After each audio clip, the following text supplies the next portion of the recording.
Hello everyone, my name is Jamie Margolin and I'm an 18-year-old climate justice organizer, co-founder of the international youth climate justice organization called 0 Hour, author of a new book called Youth to Power, Your Voice and How to Use It, and film student at NYU. But I'm not here to talk to you about all of that right now.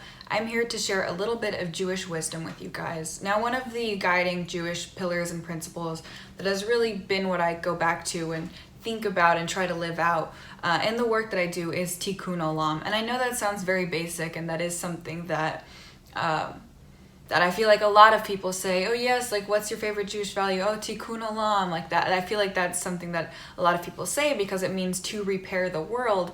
And there's that can have such a broad meaning. Like so many people can be trying to repair the world and live out Tikkun Olam in many different ways. But I guess I really wanted to bring that up with everyone because it really does feel like the world needs a lot of Tikkun Olam at this current moment. Now, there have always been issues going on, but right now it really feels like everything is zeroing in, like all of these issues that have been building up, like all of it is culminating in this moment.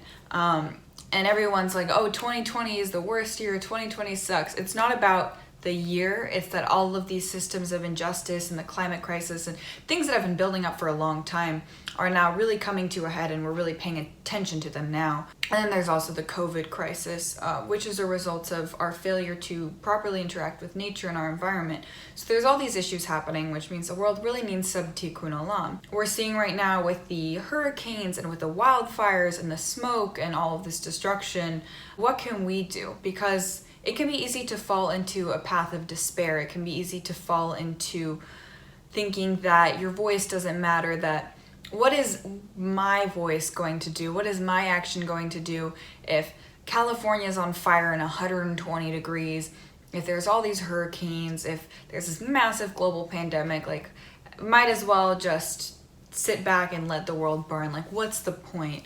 How will my voice make a difference? And I think my answer to that is a bunch of individuals who don't have a lot of who people don't think have a lot of power in society, raising their voice is the only thing that has changed society. Us individually, like you're right, like you individually as one person, if no one else did anything, just you, the world wouldn't be repaired. But I think if we each do a little bit of Tikkun Olam in our own way, in our own communities, in our own organizations, in our own spheres, social spheres, if everyone lives out Tikkun Olam a little bit, I really think it can go a long way. And we do have an uphill battle. We do have a long way to go to solve the climate crisis, to get out of this global pandemic, to work on doing anti-racist work and deconstructing all of the systemic racism in our society. This is a long fight. But I think Tikkun Olam is really about doing the best we can with what we have to repair what we see broken. And there's a lot that's broken right now. But the main issue that I've been working really hard on for most of my activism life is to repair our earth in terms of the climate crisis, in terms of solving the climate crisis.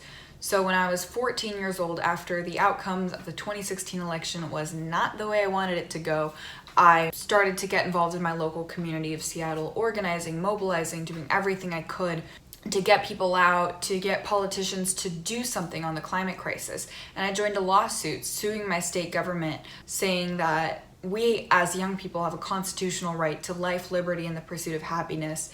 And we can't have life, liberty, or happiness without clean air, clean water, and a livable future. So I'm a part of a lawsuit suing the Washington state government, and I was doing a lot of work in the Washington state environmental movement, and still it really didn't feel like the needle towards change was really being pushed. And so then the summer of 2017, there was, it almost feels like every August is like, every like late summer is just climate disaster extravaganza. There was wildfires, there was hurricanes, the same story, like record temperatures every year it gets worse and it gets worse. And on top of that, our current president announced that he was pulling the United States out of the Paris Climate Accord. So all of these bad things happening culminated, and I really was like, you know what, enough is enough. I'm going to take action beyond the action that I was already taking. I'm going to take it to the national level. So I co-founded an international youth climate justice organization called 0 Hour, but I didn't know I was doing that at the time. I just posted, hey, I'm gonna take action on the climate crisis. Who wants to join me? Like, I'm going to start a youth climate march. Who wants to join me? And a couple of people responded, and then we came together and we formed what is now known as 0 Hour. And we had youth climate marches on July 21st of 2018 in Washington, D.C. and 25 cities around the world. So it was big mobilizations, and we also had a youth climate lobby day, youth climate art build and art festival, and a bunch of other events. And since then, we've just been organizing and mobilizing, doing everything I can, speaking, organizing, writing, doing activism. All of these things has just been my way of trying to enact Tikkun Olam, to repair the world. But I know that my actions alone aren't going to repair the world. It's going to take all of us doing things together. Your work and your Tikkun Olam doesn't have to look the same as mine. In fact, if everyone was doing the same thing, then we really wouldn't get a lot done. It's really about everyone using the strength and influence, no matter how big or small, that they have to make a difference. Another Jewish value that I find very central to my work and my life is this just constant pursuit of knowledge that has really helped me keep growing and learning as I take action on the climate, as I do stuff.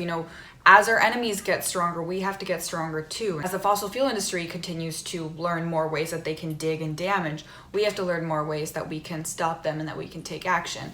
So I feel like the Jewish pursuit of knowledge and all of these Jewish values of like questioning, of being the people of the book, of educating ourselves, I feel like that is something that has definitely defined me. My dad is your stereotypical nerdy Jew. I love him so much. He's always in a pursuit of knowledge. And I know that's not a uniquely Jewish thing. There are a lot of cultures that pursue knowledge. Individuals can pursue knowledge. I'm not trying to stereotype or do anything here. It's just a lovely thing that I think that I got it from my Jewish father and my Jewish grandfather, who passed away recently due to the coronavirus. And it's something that I've noticed in my synagogue and in my community is like this hunger for knowledge, and to not just take the world at face value, to question things, to dig a little deeper. That's not something uniquely Jewish, but it is something that I feel like at least in the Jewish communities that I've seen, really value, and that I really learned mostly from the Jewish folks around me. And I find that that's something that we also have to be doing in these times, is with so much false information, with so much darkness, with so much